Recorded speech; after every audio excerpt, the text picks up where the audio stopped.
অক্টোবৰত মই নোৱাৰিলেও অন্তত 25-26 অক্টোবৰৰ ভিতৰত আপোনালোকৰ হাতত মই নিযুক্তি পত্ৰ তুলি দিম। নমস্কাৰ, প্ৰাথমিক তথ্য ইউটিউব চেনেলত সকলোকে স্বাগতম জনাইছোঁ। মাননীয় মুখ্যমন্ত্ৰী ডক্টৰ হিমন্ত বিশ্ব শৰ্মা ছাৰে যোৱাকালি লোকসেৱা ভৱনৰ সভাকক্ষত এখন বৈঠকত অধ্যক্ষতা কৰি অহা অক্টোবৰ মাহত অনুষ্ঠিত হ'বলগীয়া বিশদ নিযুক্তি প্ৰক্ৰিয়া সন্দৰ্ভত আলোচনা কৰে। নিয়াৰলি 33,000 জব শ্বেডিউল কৰা হৈছে অক্টোবৰ মাহত। এই সন্দৰ্ভত ইতিমধ্যে সম্পন্ন হৈ যোৱা পৰীক্ষাৰ ফলাফল ঘোষণাৰ বাবে চলি থকা প্ৰক্ৰিয়াৰ অগ্ৰগতি আদিকে ধৰি বিভিন্ন দিশৰ বিষয়ে তেখেতে বুজ লয়। ইয়াৰ লগতে ADRE তৃতীয় বৰ্গ আৰু চতুৰ্থ বৰ্গৰ ৰিজাল্টসমূহৰ ডেট সেইসমূহ ঘোষণা কৰা হয় আজি আৰু যাৱতীয় নিৰ্দেশনা যি আছে এইটো প্ৰদান কৰে। আহক ADREৰ তৃতীয় বৰ্গৰ আৰু চতুৰ্থ বৰ্গৰ যি পৰীক্ষাৰ ফলাফলসমূহ ঘোষণা কৰা হ'ব সেইবোৰ চাই লওঁ। তৃতীয় বৰ্গৰ যি ADREৰ ফলাফল এইটো 10 অক্টোবৰত ঘোষণা কৰা হ'ব। চতুৰ্থ বৰ্গৰ ADREৰ ফলাফলসমূহ 15 অক্টোবৰত ঘোষণা কৰা হ'ব। ইয়াৰ লগতে 10 অক্টোবৰত SI পৰীক্ষাৰ ফলাফলসমূহ ঘোষণা কৰা হ'ব আৰু নিযুক্তিসমূহ কেতিয়া দিব? নৱেম্বৰ মাহত নিযুক্তি দিয়া হ'ব এইসমূহ চাকৰিত। আৰু বিভিন্ন পৰীক্ষাৰ ৰিজাল্ট আৰু নিযুক্তি পত্ৰ আমি 10 অক্টোবৰত দিবৰ বাবে সিদ্ধান্ত লৈছিলোঁ। কিন্তু যোৱা কেইদিনমানৰ ঘটনা প্ৰবাহ আৰু গুৱাহাটী হাইকোৰ্টৰ এটা ৰায়ৰ বাবে আমি অকণমান থমকি ৰ'বলগীয়া হৈছে।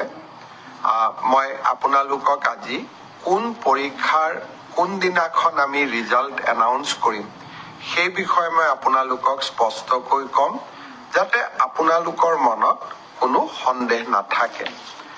পোনপ্ৰথমে মই আপোনালোকক জনাব খুজিছোঁ যে আমাৰ ADRE পৰীক্ষাৰ যি গ্ৰেড 3 আছিলে, অৰ্থাৎ তৃতীয় বৰ্গৰ যি চাকৰি আছিলে, সেই চাকৰিৰ ফলাফল আমি 10 অক্টোবৰ তাৰিখে প্ৰকাশ কৰিম। ADREৰ চতুৰ্থ শ্ৰেণীৰ যি পৰীক্ষা আছিলে, প্ৰায় 5,000 পদ আছিলে, এই পৰীক্ষাৰ ফলাফল আমি 15 অক্টোবৰ তাৰিখে ঘোষণা কৰিম। স্বাস্থ্য বিভাগৰ বিভিন্ন পৰীক্ষাৰ ফলাফল, নন টেকনিকেল, টেকনিকেল, স্বাস্থ্য বিভাগৰ আটাইবোৰ পৰীক্ষাৰ ফলাফল আমি 12 অক্টোবৰ তাৰিখৰ আগতে ঘোষণা কৰিম। এলিমেণ্টাৰী প্ৰাথমিক বিদ্যালয়ৰ শিক্ষকৰ নিযুক্তিৰ বাবে আমি যি পৰীক্ষা বা আমি যিটো নিযুক্তিৰ প্ৰক্ৰিয়া আৰম্ভ কৰিছোঁ, সেই পৰীক্ষাৰ ফলাফল আমি 15 পৰা 20 অক্টোবৰৰ ভিতৰত প্ৰকাশ কৰিম। তাৰ কাৰণ প্ৰাথমিক বিদ্যালয়ৰ শিক্ষক শিক্ষয়িত্ৰীৰ পৰীক্ষাৰ ফলাফল ঘোষণা কৰাৰ আগতে আমি গ্ৰেজুৱেট টিচাৰ আৰু পোষ্ট গ্ৰেজুৱেট টিচাৰৰ ৰিজাল্ট ঘোষণা কৰিব খুজিছোঁ, যাতে অভাৰলেপিং নহয়, অৰ্থাৎ প্ৰাথমিক বিদ্যালয়ৰ শিক্ষকৰ পদ নিৰ্বাচিত গ্ৰেজুৱেট টিচাৰ বা পোষ্ট গ্ৰেজুৱেট টিচাৰসকলে দখল কৰিব নোৱাৰে আৰু আমাৰ যুৱক যুৱতীসকল যাতে বঞ্চিত নহয়। গ্ৰেজুৱেট টিচাৰ আৰু পোষ্ট গ্ৰেজুৱেট টিচাৰৰ পৰীক্ষাৰ ফলাফল আমি 15 অক্টোবৰ তাৰিখে ঘোষণা কৰিম। অৰ্থাৎ এই গোটেই পৰীক্ষাৰ ফলাফলসমূহ আমি 20 অক্টোবৰ তাৰিখৰ আগতে আমি ঘোষণা কৰিবলৈ সক্ষম হ'ম। আপোনালোকে এতিয়া সুধিব যে পুলিচৰ পৰীক্ষাৰ ফলাফল আমি কেতিয়া দিম?